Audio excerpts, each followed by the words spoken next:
Okay, so good morning all. Still it is good morning because मला वाटतं की 12th afternoon व्हायचं आहे. So let's start our 2nd January 2025 daily editorial session. Actually, I'm planning की daily रोज 7ला झालं पाहिजे सकाळी, but due to some technical issues and my personal some challenges मला थोडे इश्यू जात आहे. But I'm trying and be positive आणि confident की आपण मंडेपासून तरी नक्की करून घेऊ. काही टेक्निकल ग्लिचेसमुळे आज तर नाहीच होऊ शकलं. So let start today. But मंडेपासून होईल आणि तुम्ही पण रेग्युलर याच्यामध्ये राहा आणि लेट स्टार्ट टुडे. ओके. तर आज आपण काय करणार आहोत? एडिटोरियल रीडिंग पॅसेज करणार आहोत. व्होकॅब्युलरी आणि त्याच्यामध्ये मिनिंग जे आहेत. मग रीडिंग कम्प्रिहेन्शनच्या बेसवर जे क्वेश्चन मी फ्रेम केले ते बघूया. काही MCQ असेल आणि ग्रॅमर जे महत्त्वाचं आहे, जे डेली प्रॅक्टिसमध्ये झालं पाहिजे आणि काही डाऊट असल्यास ते पण आणि सोबत क्लोज टेस्ट आहे, जे इथे मेन्शन नाही केलं but we will be covering that as well. Okay. So let's start the reading. आणि हा आपण कालच्या म्हणजे 1 जानेवारी 2025चा द इंडियन एक्सप्रेस एडिटोरियलमधनं आपण घेतलेला आहे. ॲज इट इज नाही आहे. मी सांगत असतो की कॉपीराईट इश्यूमुळे वगैरे आपण ॲज इट इज रीड नाही करू शकत, त्याला कॉपी पेस्ट नाही. But what I focus on that की आपण ह्याला एक्झाम स्पेसिफिक बनवलेला आहे. वोकॅब, ग्रॅमर आणि जे रीडिंग करण्यासाठी जे आपण स्ट्रॅटेजी तिथे यूज करणार आहोत, तेच इथे आपल्याला ॲप्लिकेबल करता येईल तसं स्कोप क्रिएट केला आहे. सो बी कॉन्फिडंट इथे पण आणि बी इन्शुअर की आपण एक एक्झाम ओरिएंटेड प्लॅननी जातो आहे, स्टडी करतो आहे आणि ॲट द एंड हे आपल्याला आपल्या पर्सनल ग्रोथसाठी जे आपण ज्या पण लेवलवर असेल आता एक्झाम प्रिपरेशनचा, तिथे नक्की इम्प्रूव्ह होईल आणि मिनिमम तुम्हाला स्वतःला 6 महिने द्यावं लागेल इम्प्रूव्हमेंट बघायसाठी. So be consistent here at least in the daily editorial session. Okay, so let's start reading. So, over the past decade, the world has gone through repeated reminders that climate change is not a distant threat but a present reality. काही दशकांपासून इथे असं म्हणत आहेत की काही दशकांपासून जगाने जे एक रिपीटेड रिमाइंडर, एक वारंवार एक आठवण आपल्याला होऊन गेली आहे की जो क्लायमेट चेंज आहे, हा एक खूप दूरचा काही आपल्यासाठी धोका नाही आहे. हा एक प्रेझेंट रिॲलिटी, आजच्या वर्तमान वास्तविकता आहे. Okay. Countries came together to sign agreements. विविध देश एकत्र आले, जे आपल्याला एग्रीमेंट्स आपण त्याला एग्रीमेंट्स म्हणतो, जे मराठीमध्ये एक्झॅक्टली कसं आहे की टाईमली आठवण नाहीत, बट एग्रीमेंट हा कॉमन वर्ड आहे. So you are getting that. तर ते एग्रीमेंट साइन करायला एकत्र येतात, ज्याच्यामध्ये दॅट प्रॉमिस कलेक्टिव्ह रिस्पॉन्सिबिलिटी, ज्याच्यामध्ये आपण कलेक्टिव्ह एकत्रित जबाबदारी स्वीकारतो, प्रॉमिस करतो. येट तरी पण political development at times created doubts about the sincerity of this commitment. तरी पण जे पॉलिटिकल डेव्हलपमेंट वेगवेगळे जसं डोनाल्ड ट्रम्पचे जे आहे की जेव्हा पण येतात COP मधनं बाहेर पडून जातात. ओके. आणि त्यांना ते स्वतःच म्हणतात की हा एक जसं इंडियामध्ये म्हणतात की जुमला आहे. हा काही रिॲलिटी नाही आहे क्लायमेट चेंज. हे फक्त हवा बनवली गेली आहे. तो अमेरिका याच्यामध्ये नाही आहे. मग याच्यामध्ये आणखी काही डेव्हलप्ड कंट्रीज म्हणतात की आम्हाला इक्विव्हॅलंट टू डेव्हलपिंग कंट्रीजसारखं कार्बन क्रेडिट मिळालं पाहिजे, जे की पॉसिबल नाही आहे. ते ऑलरेडी इंडस्ट्रियलाइज कंट्री आहेत. 18th सेंच्युरीपासनं त्यांचं इंडस्ट्रियल रिव्हॉल्युशन स्टार्ट झालं आणि आपण जे डेव्हलपिंग कंट्रीज आहेत 1950च्या आसपास जे कंट्रीज स्वातंत्र्य मिळालं, त्यांनी नंतर डेव्हलपमेंट स्टार्ट केलं इंडस्ट्रियल. सो त्यांचं पोल्युशन करणं आणि यांचं करून झालेलं आणि आता पण ते म्हणतील. सो असे कन्फ्लिक्ट होतात. त्यामुळे जे पॉलिटिकल डेव्हलपमेंट्स आहेत व्हेरियस, ते डाऊट क्रिएट करतात की यार हे जे कमिटमेंट करतो आपण एकत्र येऊन, ते त्याच्यावर सिन्सिअर आहेत का?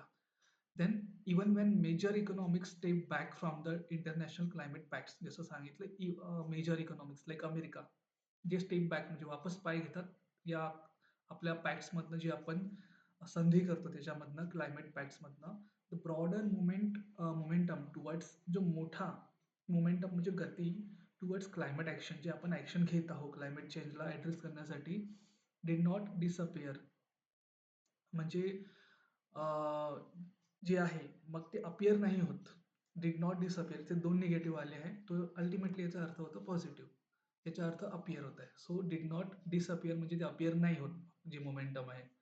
Instead it became clearer that याच्या उलट it became clearer that the responsibility of protecting the planet could no longer depend on handful of the nation alone. याचा अर्थ की जे क्लायमेट चेंज आहे किंवा जे आपल्या प्लॅनेटला आपल्या गृहाला वाचवण्याची जबाबदारी फक्त काही हँडफुल म्हणजे काही निवडक राष्ट्रांवर नाही आहे. During the last few years मागच्या काही वर्षांमध्ये renewable energy has begun to occupy a central place in energy planning. जे रिन्युएबल आहे, रिन्युएबल म्हणजे ज्यांना जे संपत नाही, ज्यांना आपण री म्हणजे परत होते, न्यू म्हणजे नवीन करता येतं त्याला.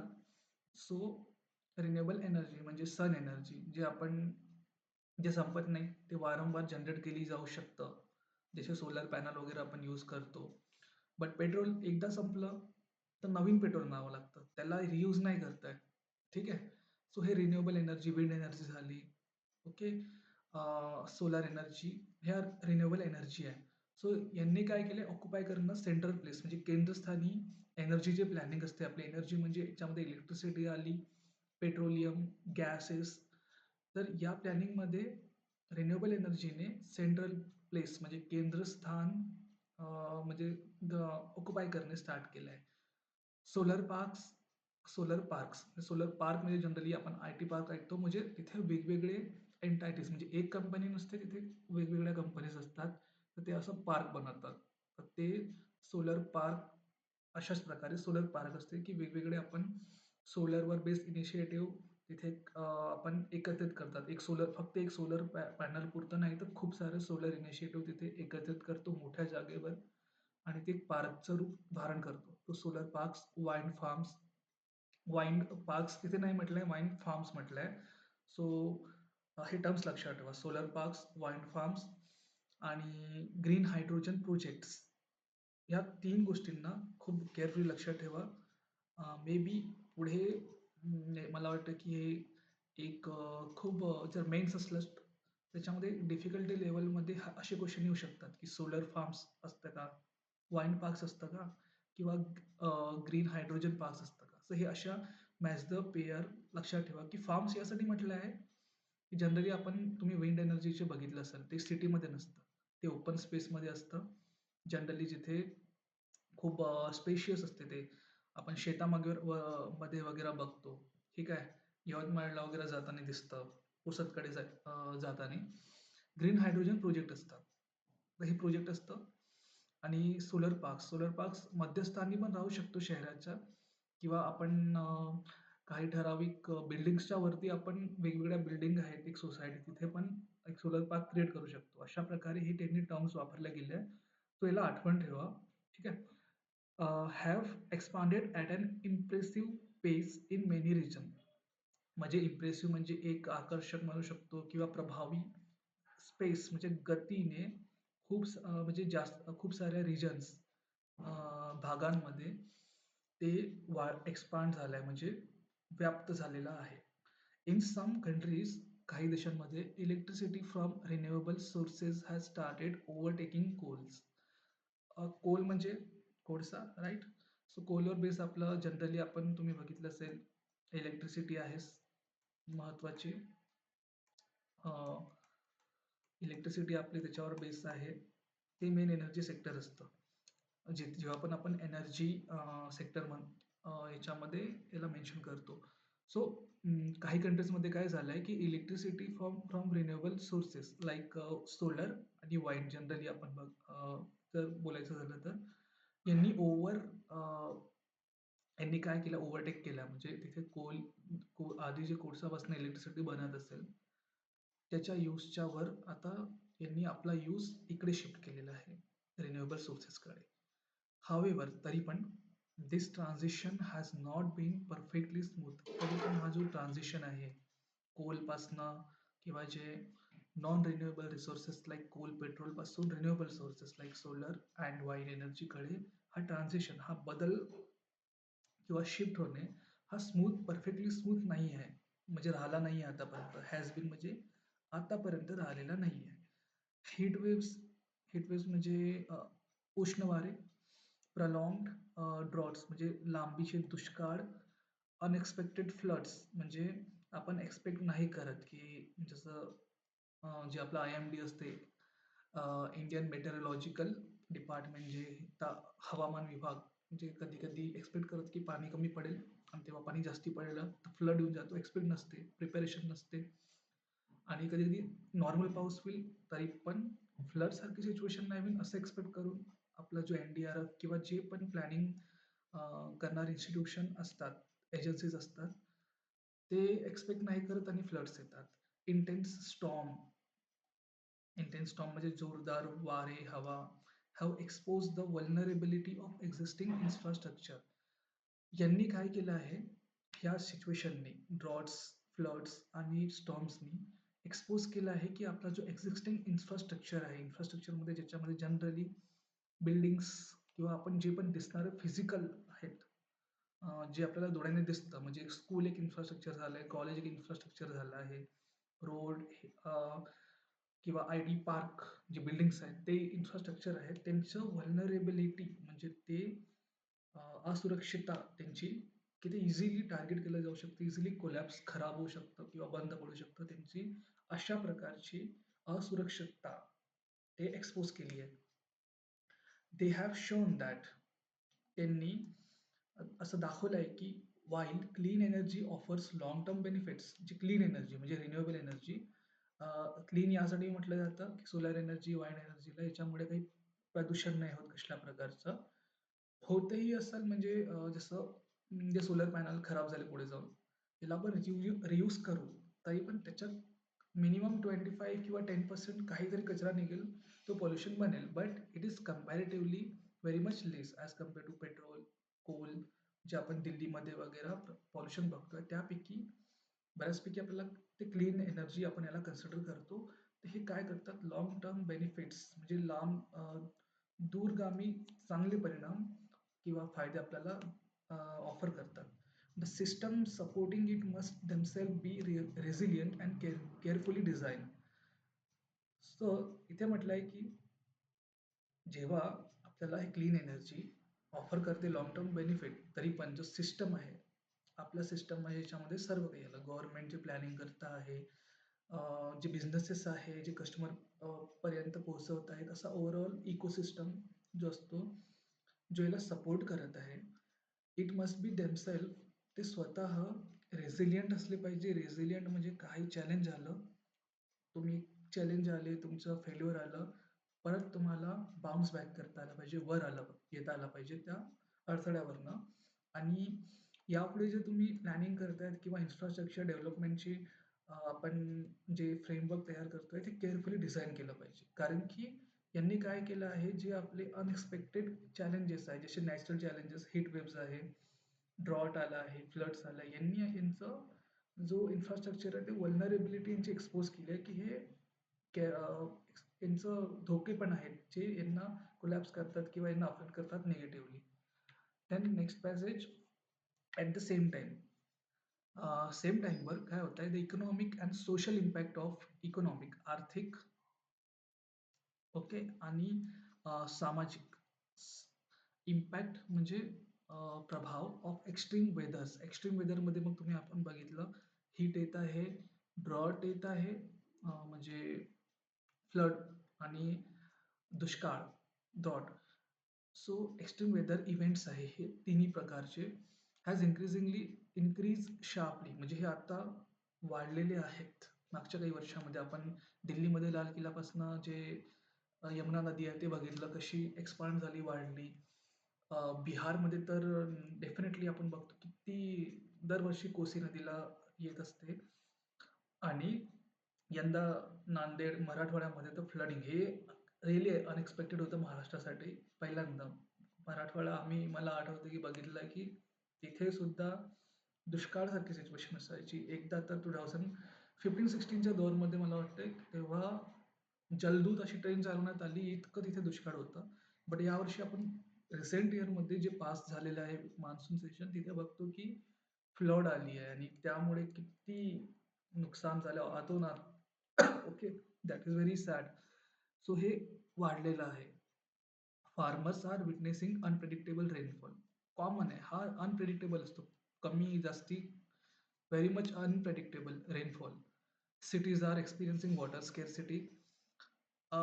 कुठे कमतरता होत आहे आणि सडन फ्लडिंग पण सिटीजमध्ये, जो urban area and coastal communities are facing rising sea level. हे तो ऑब्विसली आपण लहानपणीपासून शिकतोय की जे कोस्टल एरियाज आहे, ग्लेशियर पिघलत आहे आणि समुद्राचे सतही पातळी वाढत चाललेली आहे. हे कॉमन आहे. तरी पण डोनाल्ड ट्रम्प कसे म्हणतात की हे सगळं हवा आहे, क्लायमेट चेंज नाही. I don't know, but it is reality. आपण डोळ्याने पण बघतो आहे. Then these realities have pushed government to recognize that mitigation म्हणजे कोणत्या गोष्टीला हाणून पाडणे, कमी करणे, त्याचा प्रभाव कमी करणे. तर हे जे मिटिगेशन फक्त केवळ इज नॉट इनफ, हे फक्त सफिशियंट नाही आहे. Reducing emission is essential. Emission कशाचं? तर कार्बनचं. ठीक आहे, CO2 गॅसेस वगैरे, जे अल्टिमेटली आपली ओझोन लेअर वगैरे कमी जे तो म्हणजे फाडत चालले आहेत, छिद्र करत चालले आहेत, जे अल्ट्राव्हायोलेट सनरेजपासून वाचवतं. तर त्याच्यामुळे हे ते कशामुळे होतं? इमिशन्समुळे. आपण जे पॉल्युशन जे गॅसेस आहे त्याच्यामुळे. तो अल्टिमेटली आपल्याला हे काय करायचं आहे, फक्त हे याचे परिणाम कमी करण्यावर फोकस न करता आता आपल्याला रूट कॉजकडे वळावं लागेल, की इमिशन कमी करायचं आहे, हे इसेन्शियल आहे, अपरिहार्य म्हणू शकतो किंवा महत्त्वाचं आहे. बट अडॉप्टिंग टू, आता इथे ग्रॅमर लक्षात ठेवा, 2 प्लस नेहमी V1 येतं. काही असे जे आपण म्हणू शकतो त्याला फ्रेजेस आहेत, तिथे टू नंतर ING लागतं वर्बला. सो अडॉप्टिंग टू, तर त्यापैकी one of the is adapting to changing climate condition is equally important. म्हणजे आता क्लायमेट कंडिशन जे चेंज होत आहे त्याला पण तुम्हाला अडॉप्ट करावं लागेल, कारण की रिअलिटी बनली झाली आहे. तुम्ही इमिजिएटली इमिशन रिड्यूस नाही करत आहेत आणि किती आपण बघितलं की तफावत आहे कंट्रीजच्या. फॅक्ट साईन करतात पण फॉलो करण्यामध्ये किती चॅलेंजेस आहेत, जे फर्स्ट पॅरेग्राफमध्ये आपण बघितलं. सो मग आहे अडॉप्टेशन नाव इन्क्लूड्स. आता अडॉप्टेशन इथे जेव्हा म्हणणं आहे की म्हटलंय त्यांनी की चेंजिंग क्लायमेट कंडिशन्सला अडॅप्ट करणे आहे, तर या अडॅप्टेशन प्रोसेसमध्ये नक्की काय येतं, म्हणजे काय काय येतं? Includes building climate resilient cities. Definitely आता सिटीजला तशा प्रकारे बनवावं लागेल की एकदम कधी वॉटर स्केर्सिटी, पाण्याची तुटवडा आला किंवा एकदम फ्लड आला, तर याला रेझिलियंट याच्यापासून कसं निघता येईल, ह्या गोष्टी होणार आहेत म्हणजे ultimately. Then improving forecasting system. बरोबर, की तुम्हाला फोरकास्टिंग, जे आपलं हवामान विभाग जे फोरकास्ट करत आहे ते सांगत आहे की पाणी कमी पडेल, सामान्य पडेल किंवा जास्ती, हे ॲक्युरसी याच्यामध्ये राहिली पाहिजे चांगल्या प्रमाणात. नॉट परफेक्ट, काही गोष्टी नसतात, पण परफेक्शनकडे जाण्याचा मार्ग कंटिन्यूस असला पाहिजे. सो आपला जो फोरकास्टिंग सिस्टम आहे तो इम्प्रूव्ह होत राहिला पाहिजे. देन स्ट्रेंथनिंग हेल्थकेअर रिस्पॉन्स महत्त्वाचं आहे. पाणी हीटवेव्हजमध्ये पण आपला आता रिसेंटली आपण बघतोय उष्ण वारे वगैरेमध्ये मृत्यू होतात किंवा फ्लड आलं तेव्हा तर लोक बुडून मरत आहेत किंवा बिमाऱ्या पण येतात. ह्या गोष्टी पाणी तिथून कमी झाल्यावर पण तिथे वेगवेगळे चेंजेस होतात. स्नेक बाईट, साप वगैरे चावण्याचे प्रमाण होतात. वेगळे मलेरिया, डेंग्यू हे बिमारी होतात. So being a health professional, by profession me health professional आहे, तर मला ह्या गोष्टी चांगल्यापणे रिलेट होतात. सो तेव्हा हे हेल्थकेअर रिस्पॉन्स आपला स्ट्रेंथनिंग करायचं, म्हणजे याला मजबूत करायचं आहे, केलं पाहिजे. ह्या गोष्टी ॲडॅप्टेशनमध्ये येतात. And preparing communities for disaster, हे महत्त्वाचं आहे की NDRF पोसेल, NDRF टीम किंवा SDRF, त्यांच्या आधी तोपर्यंत तुम्हाला कम्युनिटी जी आहे तिथे जे लोक प्रभावित होत आहेत त्यांनी काय करायचं यांची ट्रेनिंग देता आली पाहिजे. उदाहरण, कुठे फायर इन्सिडेंट झालाय फायरचा, सो लोकांना तेव्हा तुम्हाला इतकं बेसिक ट्रेन करावं लागेल की यार तोपर्यंत जोपर्यंत तुम्हाला हे तिथे फायर एक्सटिंग्विशरची टीम येणार तोपर्यंत कम्युनिटी काय करणार तिथे. ठीक आहे, लोकली तुम्हाला त्या आगला वाढवता नाही आलं पाहिजे, वाढली नाही पाहिजे. तुम्हाला त्याला रेझिस्ट करता येईल तितकं तरी आपल्या लेव्हलवर अशा प्रकारचे हे कम्युनिटी प्रिपरेशन याच्यामध्ये इन्व्हॉल्व करतात, की तुम्हाला कम्युनिटीला प्रिपेअर करता आलं पाहिजे डिझास्टरसाठी येणाऱ्या. Then India offers and instructive example in this regard. आता इंडिया ऑफर करतं म्हणते की एक इन्स्ट्रक्टिव्ह एक्झाम्पल आहे याच्यामध्ये. द कंट्री हॅज, कंट्री म्हणजे भारताबद्दल बोलत आहेत. The country has announce ambitious climate target. Ambitious म्हणजे खूप महत्वाकांक्षी क्लायमेट टार्गेट आपण इथे अनाउन्स केलं आहे. वाईल सायमल्टेनियसली इम्फेसाइजिंग ग्रोथ, जेव्हा की सायमल्टेनियसली एकानंतर एक आपण इम्फेसाइज याच्यावर भर देतो आहे ग्रोथवर अँड डेव्हलपमेंटवर, विकासवर. तरी पण भारताने एक climate target, ambitious climate target announce केलं आहे. तुम्हाला माहीत असेल मे बी 2070पर्यंत भारताला झिरो एमिशन आपण टार्गेट ठेवलेलं आहे. ठीक आहे. सो असे काही एम्बिशियस आपण ठेवले हे यासाठी महत्त्वाचं आहे की आपण डेव्हलपिंग कंट्री आहोत, आपण डेव्हलप कंट्री नाही आहोत, तरी पण आपण असे टार्गेट ठेवले जिथे आपल्याला ग्रोथ आणि डेव्हलपमेंट पण खूप महत्त्वाचं आहे. So large investment are being made in renewable energy. Recently आपण बघतोय की प्रधानमंत्री मुक्त सूर्य बिजली योजना आलेली आहे, जे सोलर पॅनल तुम्हाला 75% वर सबसिडीवर देतं I guess.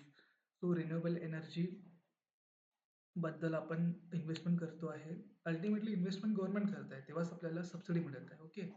Electric mobility. Electric mobility म्हणजे जे EVs आहेत त्यांना आपण प्रमोट करतो आहे. गाडीवर पण गव्हर्नमेंट सबसिडी प्रोव्हाइड करायची, जेणेकरून पेट्रोल व्हेकल्सकडनं लोक इलेक्ट्रिक मोबिलिटीकडे, इलेक्ट्रिक व्हेकलकडे वळले पाहिजे, कारण की हे थोडे कॉस्टली असतात.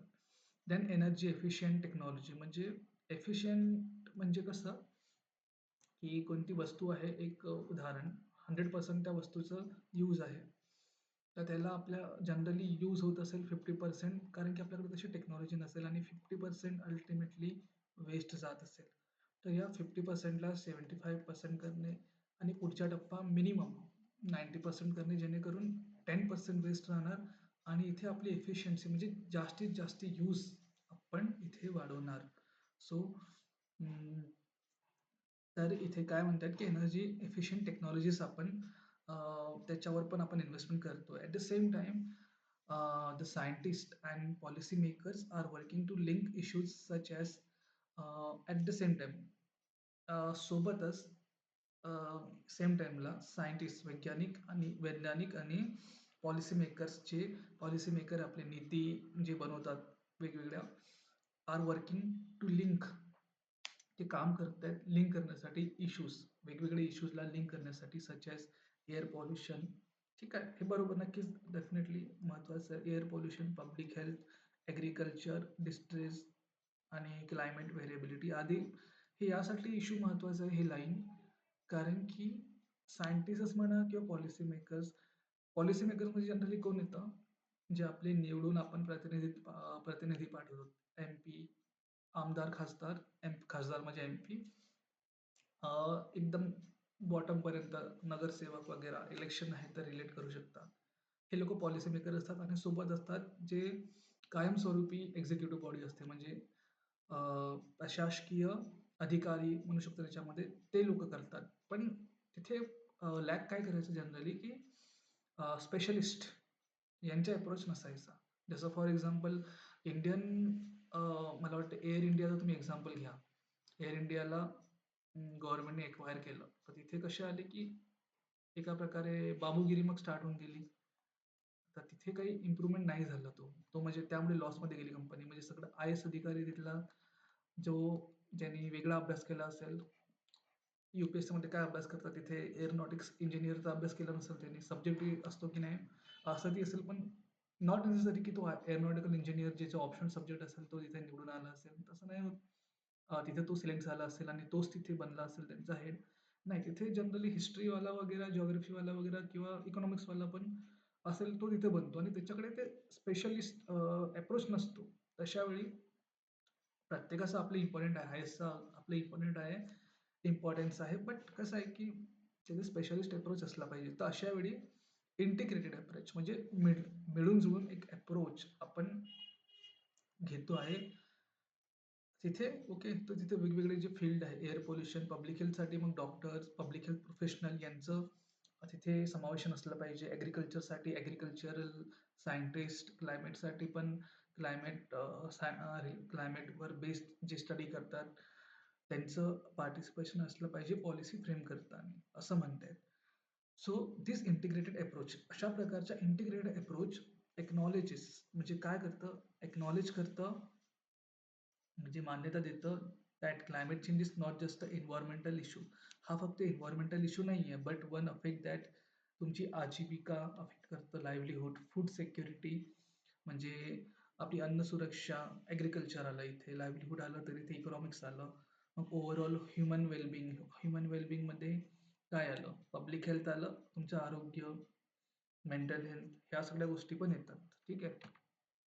Then a notable feature of current climate discussion is, आता थोडं फास्ट घेऊया कारण की मी जास्ती रीडिंग झाली पाहिजे त्यासाठी मी जनरली मोठे रीडिंग कम्प्लिशन घेतो आहे, but there are time limitation as well. So आपण आता इथे फास्ट घेऊया. A notable feature of current climate discussion is the increasing role of developing nation. जो या करंट क्लायमेट डिस्कशनचा नोटेबल फीचर आहे की याच्यामध्ये जे डेव्हलपिंग नेशन आहेत त्यांचा रोल वाढत चाललेला आहे.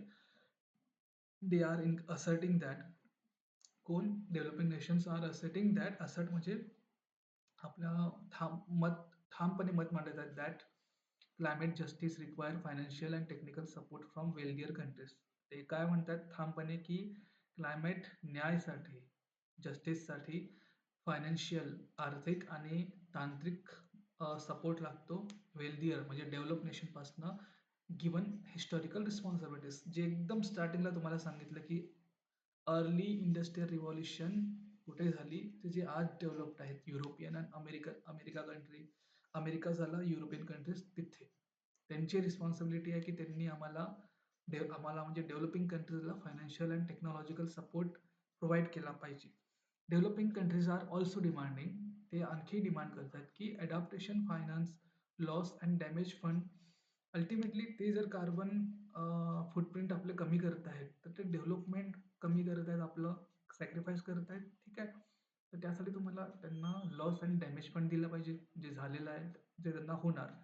टेक्नॉलॉजी ट्रान्सफर, जे टेक्नॉलॉजी आहे म्हणजे कोणतीही, फॉर एक्झाम्पल कोणी कार बनवली, त्या देशाला, एक्झाम्पल इंग्लंड विकत आहे भारताला, तर भारत फक्त त्यांच्याकडनं कार घेत जाणार. तर तिथे कार बनत आहे, तिथल्या लोकांना त्या उद्योगमध्ये एम्प्लॉयमेंट वगैरे मिळत आहे आणि इथला फक्त पैसा त्यांच्याकडे जात आहे. तितकं नाही. टेक्नॉलॉजी ट्रान्सफर म्हणजे इथल्या लोकांसाठी कार बनवायची अपॉर्च्युनिटी आम्हाला पण द्या, आम्ही पण बनवणार आणि त्यासाठी लागतं टेक्नॉलॉजी. सो हा टेक्नॉलॉजी ट्रान्सफर त्यांच्याकडनं झाला पाहिजे. फक्त एक सिम्बॉलिकल गेस्चर नाही की तुम्ही इथे येता, प्लांट तुम्ही इथे इस्टॅब्लिश केलाय, काही लोकांना तुम्ही नावापुरतं रोजगार देताय, पण सगळं अल्टिमेटली कंट्रोल तुमच्याकडे आहे. का बरं? कारण की टेक्नॉलॉजी मेन तुमच्याकडे आहे, ते ट्रान्सफर नाही झालेली आहे. सो हे तुम्ही सिरियसली घेतली पाहिजे. Their participation has change the nature of their म्हणजे परत डेव्हलपिंग कंट्रीजचं participation has change the nature of climate diplomacy. Diplomacy म्हणजे एक प्रकारची चर्चा असते, त्याच्यामध्ये पॉलिटिक्स पण इन्व्हॉल्व असतं, देवाणघेवाण बोलणे. सो त्यांच्या पार्टिसिपेशनने हे क्लायमेट डिप्लोमेसीला चेंज केलं. आधी काय, जो पॉल्युशन करतो आहे तोच बोलतोय की पॉल्युशन झालं आहे डेव्हलप्ड कंट्रीज, आणि तोच म्हणतो की आता काहीतरी करायचं. बट याच्यामध्ये अफेक्ट होणारी डेव्हलपिंग कंट्रीज आहे, त्यांनी पॉल्युशन केलं पण नाही आहे आणि त्यांच्यामुळे त्यांचं काही याच्यामध्ये बोलणं पण नाही, से पण नाही आहे. आणि अशा वेळी ही पॉलिसी डिप्लोमॅसी कशी चालणार? त्यांचं पार्टिसिपेशन महत्त्वाचं आहे. मेकिंग इट मोर इन्क्लुसिव्ह, सर्वसमावेशक आणि असर्टिव्ह. त्यांना पण आपलं मत ठामपणे सांगता आलं पाहिजे. Despite the uncertainties of global politics, despite म्हणजे असेल तरी पण, अनसर्टनिटीज अनिश्चितता ऑफ ग्लोबल पॉलिटिक्स, वैश्विक राजकारणाचं अनसर्टनिटीज असेल, the broader direction of climate action remains forward looking. तरी पण जो मोठा जो मेन डायरेक्शन आहे, दिशा आहे क्लायमेट ॲक्शनची, ती फॉरवर्ड पुढे बघणारीच असली पाहिजे.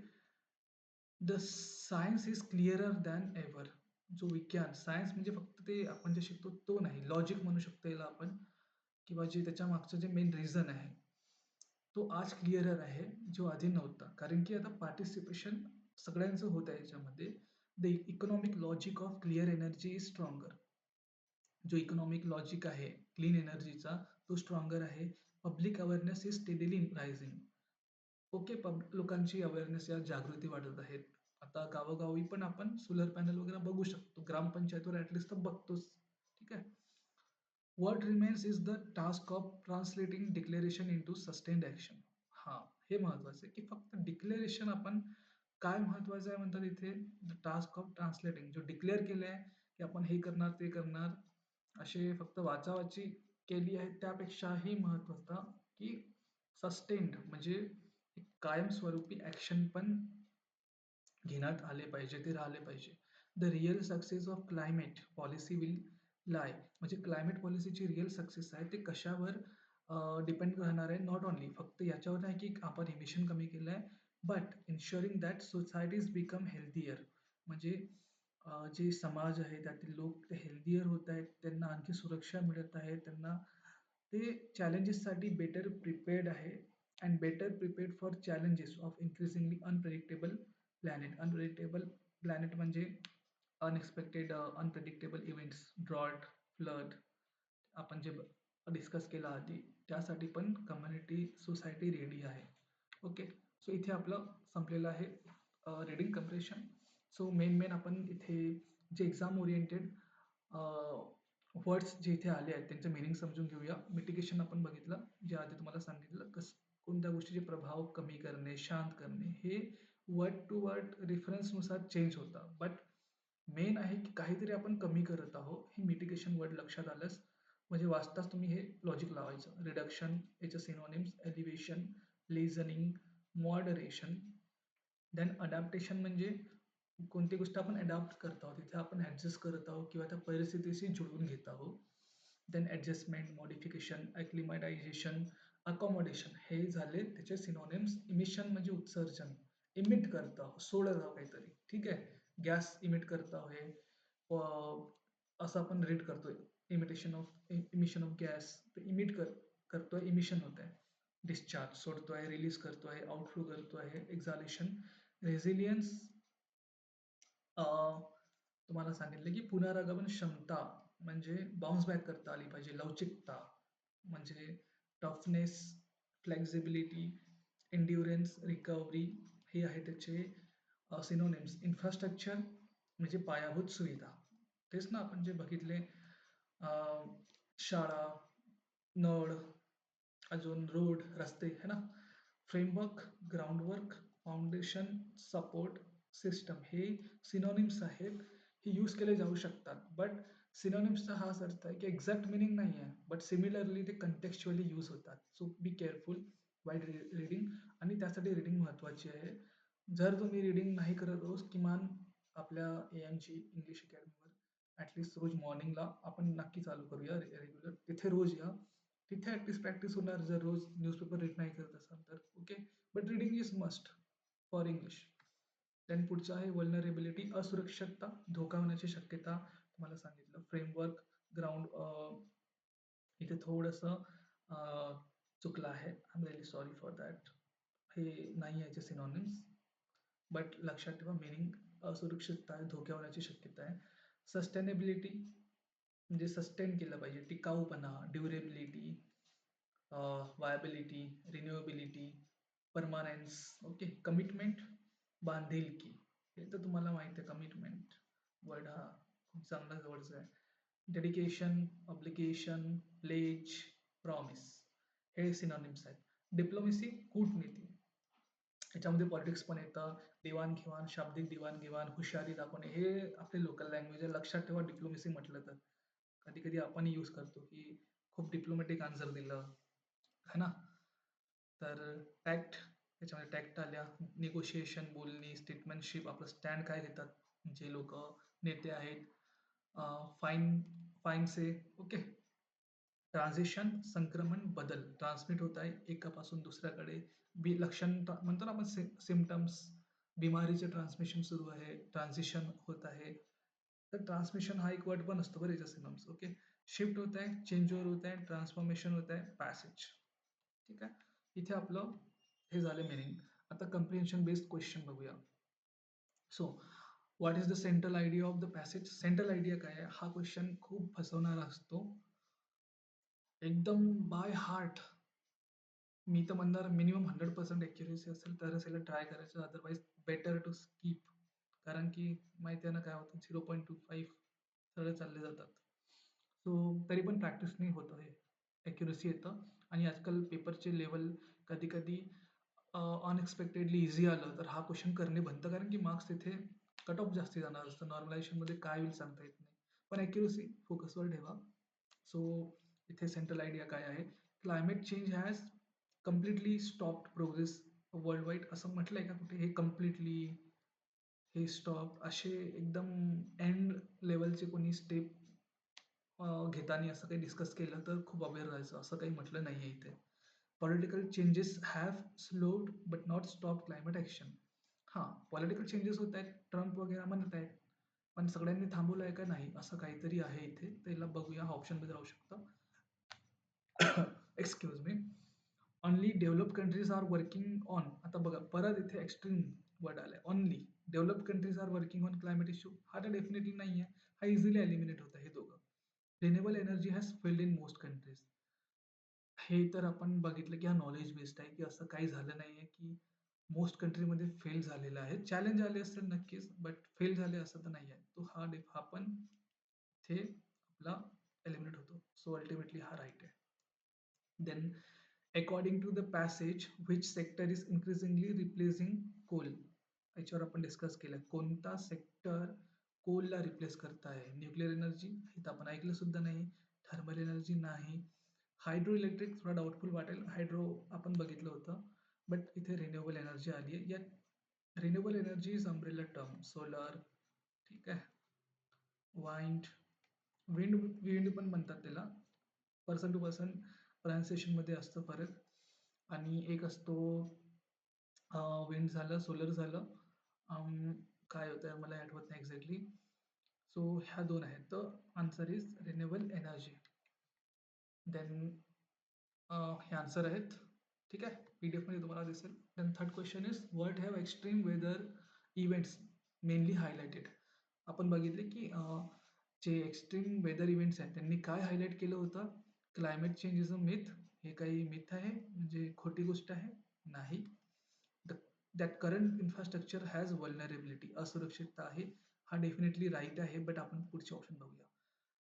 हा तर एलिमिनेट झाला. That fossil fuels are more reliable. हा असतं चॅलेंज करतोय कम्प्लिटली पॅसेजच्या थीमला. फॉसिल फ्युल म्हणजे जे जीवाश्म आहेत ज्याच्या बेसवर कोल वगैरे आहे, रिलायबल आहेत का? कोणी म्हणू शकतं हो पण किंवा नाही पण. जे जे चंद्रपूर गडचिरोलीवाले असेल ते म्हणतील हो, बट हे तुमच्यापुरतं असेल, रेस्ट महाराष्ट्र किंवा इंडियापुरतं नाही आहे की fossil fuel are more reliable. Reliable नाही आहे, ते कधी ना कधी संपतील असा अर्थ आपण लहानपणीपासून वाचतोय. सो नाही आहे असं. That developing nations are responsible for climate change, असं म्हटलं आहे का? नाही, हे तर सर्व हे विक्टिम्स झालेले आहे. जरी आज हे पॉल्युशन पण यांचं होणार डेव्हलप, हे लोक जेव्हा डेव्हलपमेंट करतील किंवा काही, पण हे लोक रिस्पॉन्सिबल नाही आहे. आणि आपण असंही नाही म्हणणार की फक्त डेव्हलप कंट्रीज आहेत, तर इथे एक्स्ट्रीम स्टँड नाही घेऊ शकत. Neither development nor neither develop nor developing. So हा इथे एलिमिनेट होतो. इथे परत बी येतो. मग fourth, which of the following is not mention. असं काही म्हटलं तर नॉट वर फोकस करा, क्वेश्चन प्रॉपरली रीड करा. अदरवाईज बरेचसे लोक क्वेश्चनमध्येच आपलं 0.25 निगेटिव्हमध्ये देऊन बसतात. Not mention as a focus area for India. आता मेन्शन काय नाही केलं आहे? डिझास्टर प्रिपेअरनेस मेन्शन केलं होतं. पब्लिक हेल्थ केलं होतं. स्पेस एक्सप्लोरेशन हा थोडा डाऊटफुल आहे. आणि क्लायमेट कमिटमेंट, तर याच्यामध्ये स्पेस आपण वर्डच नाही ऐकला, तर हा नाही मेन्शन केला आहे, म्हणजे हा आपला आन्सर आहे आणि हा नाही आहे. फिफ्थ क्वेश्चन विच इज हे answers. Which is last one. The author's tone म्हणजे ऑथरची टोन कशी होती in the passages. Highly pessimistic म्हणजे काही आशा नाही आहे, म्हणजे निराशावादी. कम्प्लिटली इनडिफरंट म्हणजे मतांतरवाली ठेवणारी आहे कम्प्लिटली नाही. Highly cautiously optimistic. ओके, इथे आपण बघू शकतो काही. सरकास्टिक व्यंगात्मक आहे, डेफिनेटली नॉट. हे पण नाही आहे, हायली पेसिमिस्टिक तर नव्हती. या दोन पैकी कॉशियसली केअरफुली त्यांनी ऑप्टिमिझम दाखवलं की पॉझिटिव्ह काही चेंजेस होत आहे आणि याच्यावर आपल्याला टिकलं पाहिजे असे त्यांनी वर्ड्स वाचले आहे. की इथे आन्सर हा बनतो आपला सी. राईट. पुढे जाऊया. आन्सर मग इथे ट्रू आणि फॉल्स हे तुम्हाला सांगायचं आहे. हे सिम्पल आहेत खूप की खरं आहे की खोटं आहे. Political decisions have had absolutely no impact on climate change. Absolutely हे वर्ड्स आलेले आहेत, डेंजरस असतात आणि काही परिणाम झाला नाही आहे क्लायमेट ॲग्रीमेंटवर. डेफिनेटली यार रॉंग आहे हा. मग developing countries are actively participating in climate action. हे आपण रेड केलं होतं. डेव्हलपिंग कंट्रीज आजच्या घडीला आता बोलत आहे, पार्टिसिपेट करत आहे. सो राईट आहे. फॉल्स आहे, सॉरी ट्रू आहे. Renewable energy has replace coal everywhere. हे बघा, हा पण एक्स्ट्रीम वर्ड. एव्हरीवेअर तर नाही झालं आहे, मोस्ट ऑफ द म्हटलं होतं. सो हा चुकीचा आहे. Extreme weathers event have increase awareness about adaptation. Extreme weathers इव्हेंटने आपल्याला अडॅप्टेशनकडे व्हायला मजबूर पण केलं आहे आणि अवेअरनेस वाढली यामुळे. सो हा ट्रू आहे. अशा प्रकारे आपलं RC कंप्लीट होत आलेलं आहे. होपफुली बाकी आहे भाई. सो एरर स्पॉटिंग बघूया. एररमध्ये काय आपल्याला इथे एरर शोधायचं आहे. ठीक आहे, करेक्ट काय आहे हे नाही शोधायचं आहे, चुकीचं काय आहे. Each of the countries have submitted their updated climate targets.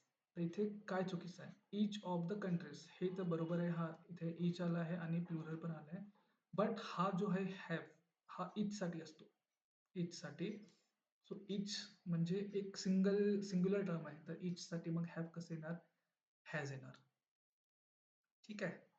आणि सबमिटेड बरोबर आहे V3. Their updated climate target. Each each सिंगलसाठी यूज केलं आहे, बट कंट्रीजपैकी इच, तर बऱ्याचशा कंट्रीजसाठी इच यूज केलं आहे. सो त्यामुळे इथे देअर यूज केलं आहे. सो इच राईट आहे, हॅव रॉंग आहे, देअर पण राईट आहे, नो एरर एरर आहे, हॅज. ठीक आहे. सो हॅज येतो. पुढे जाऊया. Correct. Second, the government have taken several steps to reduce emission. The government हा सिंग्युलर असते आणि सिंग्युलर सोबत हॅव नसतो. सो इथे काय पाहिजे परत, हॅज. सो हॅव टेकन हा रॉंग आहे, म्हणजे हा आपला ऑप्शन आहे, एरर आहे, एरर आहे. सेव्हरल म्हणजे विविध वेगवेगळे स्टेप्स, प्लुरल टर्म बरोबर ॲड झाली आहे. 2+V1 इथे कंटेक्च्युअली बरोबर यूज झाला आहे. 2+V1 to reduce. No error पण नाही आहे. So let's eliminate remaining. So इथे काय आलं आहे, आपला ऑप्शन हा आहे. Then third, climate change is one of the biggest threat. हा याच्यावर आपण या टॉपिकवर आपण लवकर व्हिडिओ बनवण्याचा प्रयत्न करू नक्कीच, आणि हे खूप फसवणार आहे ना.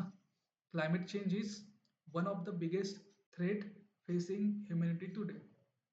क्लायमेट चेंज वेगवेगळ्या चॅलेंजेस थ्रेटपैकी म्हणजे धोक्यांपैकी एक आहे, जे आज ह्युमॅनिटी, माणुसकी, ह्युमन सोसायटी आज फेस करत आहे. तर इथे काय वाटतं, इज करेक्ट आहे. इज क्लायमेट चेंजसाठी यूज केलं गेलं आहे, करेक्ट आहे.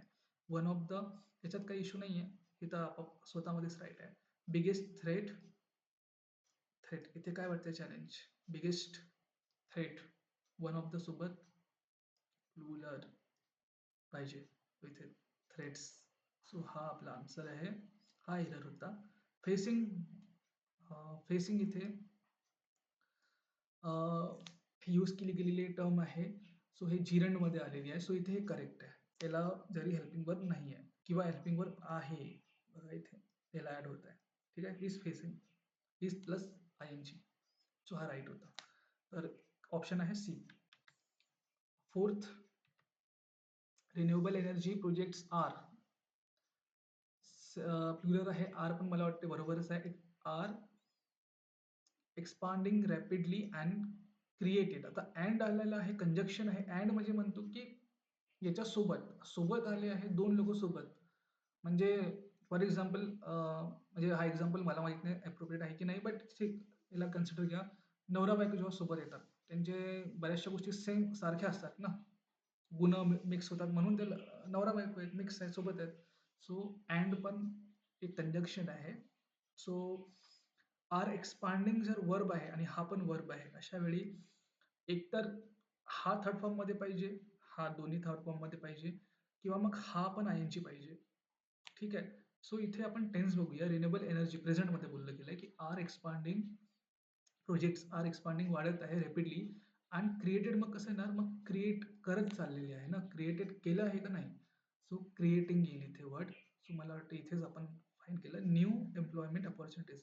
एक्सपांडिंग बरोबर होतं, रॅपिडली बरोबर होतं, हा चुकलेला आहे. So option is C. Error इथे होता. काय पाहिजे, क्रिएटिंग, राईट. बरोबर. आता क्लोज टेस्ट बाकी आहे. तो एक मिनटं मला फक्त लेट मी, या फाईन. आता क्लोज टेस्ट कंप्लीट करूया. We will go very much fast. ठीक आहे. इन पब्लिक कम्युनिकेशन टुडे, लोकांचं कम्युनिकेशन म्हणजे today there is a growing tendency म्हणजे एका प्रकारची काय म्हणतात यार, झुकाव to use impressive sounding phrases. Impressive sounding phrases म्हणजे वाक्यप्रचार that appear meaningful but actually say very little. जे जे मिनिंगफुल पण आहे आणि ते खूप कमी शब्दामध्ये किंवा खूप कमी बोलत आहेत असे असे म्हणजे कमी शब्दामध्ये आणि मिनिंगफुल आहे असे साऊंडिंग इम्प्रेसिव्ह फ्रेजेस लोक बोलत आहेत, त्यांचा असा झुकाव आहे या गोष्टीकडे. Speeches and policy statements are often filled with expression. लक्ष एक्सप्रेशन म्हणजे काय म्हणतात, भाव जे चेहऱ्यावर वगैरे अशा यूज करतो ना आपण expression, that seem thoughtful. Speeches वेगवेगळे भाषण, policy statement are policy statement म्हणजे एक्झाम्पल, आम्ही गरिबी मुक्त करू, हा पॉलिसी नीती बेस आपला पॉलिसी स्टेटमेंट झाला. So are often filled with expressions and seem thoughtful, विचारपूर्वक वाटतात. गरिबी हटव विचारपूर्वक वाटतं. Yet they rarely explain what is really happening. पण ते रिअरली, आता गरिबी हटाव म्हटलं आहे, नक्की काय होतं हे एक्सप्लेन करणं कठीण असतं. ठीक आहे. अनाउन्समेंट्स आर मेड विथ ग्रेट इन्थुसिएझम. म्हणजे अनाउन्समेंट जे खूप इन्थुसिएझम म्हणजे काय म्हणतात त्याला यार, एनर्जी, इंटरेस्टनी वगैरे अशा वर्ड, सिमिलर वर्ड आहे इन्थुसिएझम. ग्रेट इन्थुसिझमने केले जातात. Followed by long period of long periods of blank during which no concrete results are visible. ज्याच्या दरम्यान काही कॉन्क्रीट रिझल्ट दिसत नाही किंवा विजिबल नाही आहे, दृश्य नाही आहे. ॲज अ रिझल्ट याच्या परिणामी people learn to focus more on presentation. याचा परिणाम काय होतो की लोक फक्त फोकस कशा करता, प्रेझेंटेशनवर, जे आपलं प्रेझेंटेशन आहे, दाखवायचं आहे काही, दॅन ऑन आउटकम, परिणाम. Many discussions on diplomacy. जे डिप्लोमेसी आपण बघितलं ना, ॲक्टफुल कम्युनिकेशन वगैरे, जे डिस्कशन होतात डिप्लोमेसीवर, टेक्नॉलॉजीवर आणि global affairs are framed in language, अशा भाषेमध्ये बनवले जातात, दॅट अपियर सोफिस्टिकेटेड, कॉम्प्लेक्स. एक सॉफिस्टिकेटेड हा वर्ड असा आहे, एक वेल स्ट्रक्चर्ड पण असतो, कॉम्प्लेक्स पण असतो, याच्या गुंतागुंतीचा पण असं होतं, असं मिनिंग होतं याचं. Okay. Terms such as navigating uncertainty. आता एक टर्म आहे नॅव्हिगेटिंग अनसर्टनिटी. अनसर्टनिटीला नॅव्हिगेट करणे म्हणजे आपण त्याला एक्सप्लोर करतोय, त्याला ॲड्रेस करण्याचा प्रयत्न करतोय. और building guard rails are repeated frequently. हे वारंवार रिपीट केले जातात. Even when the actual situation remains largely unchanged. हे वारंवार रिपीट केले जाते तरी पण काय, ॲक्च्युअल सिच्युएशन जस्ती तस असते. This tendency creates a atmosphere in which complicated word are use to. हे अशी जे लोकांची वागणूक किंवा सवय किंवा टेंडन्सी आहे, ते एक असं वातावरण तयार करतं की ज्याच्यामध्ये कॉम्प्लिकेटेड वर्ड यूज केले जातात. Simple realities rather than clarify them. जे सिम्पल रिअलिटीजला न सांगता रॅदर दॅन क्लॅरिफाय देम. ठीक आहे. इथे काहीतरी येणार की ते निगेटिव्हमध्ये होते. ओके. Listeners may feel. जे ऐकणारे श्रोता आहेत ते इन्फॉर्म फील करू शकतात की त्यांना माहिती झाल्या गोष्टी. बट रिअल इश्यू आहे तो ऑफन स्टे. इथे पण निगेटिव्ह किंवा अनॲड्रेस वगैरे असं काहीतरी वर्ड येईल. I am guessing. ऑप्शन बघूया. Young people eventually notice this pattern as they grow older. जे यंग लोक आहेत ते लहानपणापासून मोठे होतपर्यंत बघत असतात हा पॅटर्न कसा चालला आहे. They realise that adult sometimes rely on jargon. त्यांना रिअलाइज होतं की जे ॲडल्ट्स जे त्यांचे वयस्क लोक आहेत ते जार्गन्स म्हणजे कठीण शब्दांवर जे समजण्यासाठी कठीण असतात त्याच्यावर निर्भर असतात to avoid giving direct answer. घुमासाठी बनवाबनवीचे उत्तर देतात म्हणजे लोकांना घुमवण्यासाठी सरळ उत्तर देण्याचं टाळण्यासाठी. Instead of admitting doubt admit करणे म्हणजे स्वीकार करणे त्याच्या व्यतिरिक्त काय they choose expression that sound confident and authoritative. म्हणजे उदाहरण घेऊया की काही एक चुनावी रॅली सुरू आहे त्याच्यामध्ये कोणीतरी काही प्रश्न विचारला आणि त्याला प्रश्न नाही आला तर तो काही भलतंच कॉन्फिडेंट उत्तर देईल किंवा काहीतरी आवाज करण्यासाठी नारा लावून टाकेल की लोकांचं लक्ष लगेच तिथे वळेल. ठीक आहे. काही लोकांना माहिती असेल रिसेंटली काय झालं. Okay. Then over time this practice leads to. वेळेनुसार ही प्रॅक्टिस काय होते की लीड्स टू कम्युनिकेशन स्टाईल. एका प्रकारची कम्युनिकेशन स्टाईल यथा राजा तथा प्रजा अशी गोष्ट होतं. Communication style where style is valued over substance. म्हणजे काही ठोस गोष्टीवर पेक्षा लोक स्टाईलवर फोकस करतात, दिखाव्यावर. And language become a tool for sounding serious rather than being. आणि भाषा काय होतं की टूल बनून जातं की ते सिरियस काहीतरी सिरियस गोष्टीपेक्षा फक्त ब्लँकमध्ये काय म्हणतात तर ठीक आहे. सो इथे ऑप्शन दिले आहे. Progress, silence, delay, celebration, movement. पहिला इथे आहे की आपण काय बघितलं की फॉलोड बाय. आता आपण डायरेक्टली वर्ड्स ब्लँककडे जाऊया आणि तिथं त्याच्या जिथून वर्ड स्टार्ट होता ना तिथून आपण रीड करूया म्हणजे आपल्याला समजेल. आपल्याला ओव्हरऑल तर समजलं आहे की हे बनवाबनवी, फेकाफेकी असं काहीतरी या टर्मवर सुरू आहे ही चर्चा. जे आपले कोणताही पक्ष, कोणतेही पक्षच काय आजकाल तर ओव्हर आपल्या कॉर्पोरेट लाईफ सगळीकडे हे असे चालू असतात, असे व्यवसाय, असे उद्योग. So announcements are made with great enthusiasm. Announcement केले जाते खूप इच्छेने, खूप एनर्जीने. Followed by long periods of काय असणार प्रोग्रेस, सायलेन्स, सेलिब्रेशन. सेलिब्रेशन नाही होणार, मुवमेंट पण नाही होणार. पिरियड म्हटलं टाइमशी रिलेटेड आपण काहीतरी घ्यावं लागेल. प्रोग्रेस राहू शकते एक किंवा सायलेन्स पण नाही होणार. Followed by long period of followed by long periods of हां प्रोग्रेस होऊ शकतो किंवा डिले. सो दोघांपैकी एक आहे. सो इथे डिले येणार ज्याच्यामुळे उशीर झाला आहे आणि ज्या उशीरच्या दरम्यान म्हणजे डिले इथे डिले येणार ड्युरिंग विच नो कॉन्क्रीट म्हणजे काही असा मजबूत कॉन्क्रीट रिझल्ट दिसला नाही. ठीक आहे. As a result people learn to focus more on presentation than on. Option काय आहे इथे आपण हा घेतलाय टेम्पररी, ॲक्सिडेंटल, डिस्टंट, सिम्बॉलिक. आता इथे हाच एक पॉझिटिव्ह वर्ड आहे, सिमिलर आहे. त्याला असं पण डिलीट करावं आपल्याला वर्ड्स एलिमिनेट करून यूज करावं लागतं. तर व्हिजिबल बघू बसतो का? सो व्हिजिबल आउटकम, दिसणारे आउटकम, राईट. सो इथे येणार visible outcomes. Many discussions on diplomacy वगैरे हे बघितलं आपण. आता पुढे जाऊया. दिस टेंडन्सी ही जी टेंडन्सी आहे create a atmosphere in which complicated words are use to highlight, conceal, measure, दाखवणे, मेजर करणे, स्ट्रेंथन करणे, सिम्पली एकसारखे वाटते. पण कन्सील म्हणजे लपवणे हा निगेटिव्ह वर्ड आहे, हा हे पॉझिटिव्ह आहे. तर यांच्यापैकी हा एक सिलेक्ट केला गेला पाहिजे. So let's check. Use to conceal simple realities. हा लपवणे काय सिम्पल रियालिटीज जे वास्तविकता आहे आणि त्यांना क्लिअर न करता लपवण्यासाठी यूज केलं जातं. Listeners may feel informed. लोकांना वाटू शकते की त्यांना माहिती आहे but the real issue often stay काय असतं लोकांना माहिती राहते असं म्हटलं आहे की त्यांना इन्फॉर्मेशन आहे बट रिझॉल्व्ह झाली आहे का नाही काहीतरी निगेटिव्ह येणार.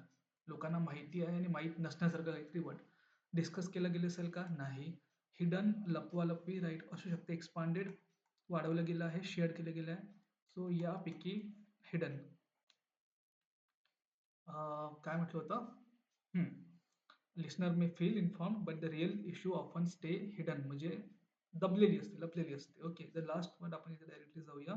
Over the time this practice leads to communication style where style is valued over substance and language become a tool for sounding serious rather than being effective, aggressive, creative, emotional, flexible. So substance म्हणजे काहीतरी ठोस असलं पाहिजे असं म्हटलंय. तर ठोसशी related आपण synonyms बघूया तिथे. अग्रेसिव्ह तर नाही होणार, हा वर्ड मॅचच नाही होता इथे. इथे हिडन होतं. क्रिएटिव्ह पण नाही, इमोशनल पण नाही आणि फ्लेक्झिबल पण नाही. सो इफेक्टिव्ह, प्रभावी हा याचा शब्दशः मिनिंग होतो. So rather than being effective. Effective हे होतं. सो इथे आपलं झालं हे आन्सर्स. ओके, हे आन्सर्स आहेत. होमवर्क काय करायचं हे रिवाइज करा. I will be sharing PDF in the description. ठीक आहे. टेलिग्राम चॅनलची पण लिंक देणार कमेंटमध्ये. ते तुम्ही चॅनल लाईक करा, ज्याच्याबद्दल आपण टाईम टू टाईम अपडेट देणार आणि प्रॅक्टिस करा. आणि रिमेंबर की 6 महिन्यानंतर एक्झाम सेशन स्टार्ट होतात. जनरली IBPS आपलं कॅलेंडर देऊन देणार. SBIचे पण पाईपलाईनमध्ये आहेच. बाकी मग जे जे CUET वाले आहेत, जे हायर स्टडीजसाठी प्लॅन करतायत, इंग्लिश इथे येतं, त्यांच्या तर लगेच काहीतरी नोटिफिकेशन आले असेल आता. CET वाले, MBA किंवा जे अलाइटसाठी ट्राय करतायत, प्लॅनिंग करतायत, हे सगळ्यांसाठी कामात येणार इंग्लिशमध्ये. जो आपला डेली एडिटोरियल असतो तिथे पण हे त्यांचं शेड्यूल झालेलं आहे. सो तुम्ही अकॉर्डिंगली आपलं स्टडी प्लॅन करा. जर तुम्हाला याच्या रिलेटेड काही बॅचेस रिलेटेड काही असेल कन्सर्न, सो आपण एक बॅच प्लॅन करूया आणि इथे कॉन्टॅक्ट करा, मेसेज करा, व्हॉट्सअपवर वगैरे बघू. आणि पण हे बँकिंग SBI वाल्यांनी जे फिक्स असतो शेड्यूल त्यांचं ॲन्युअल, त्यांनी लक्षात ठेवा की 6 महिन्यांनी स्टार्ट होईल. So you have a great opportunity की प्रिपरेशन चालू द्या, कंटिन्यू ठेवा आणि परफेक्शनकडे फोकस करा. जेणेकरून मार्क्स ॲटलीस्ट जर तुम्ही इथे जे एकदम ॲव्हरेज आहेत ते 15+ स्कोर केला, ज्यांच्या इंग्लिशमुळे अडलेलं आहे ते क्लिअर होऊन जातील. आणि जे इंग्लिशवर चांगली आहे कमांडसाठी 25+मुळे त्यांचं खूप चेंज होऊ शकतं.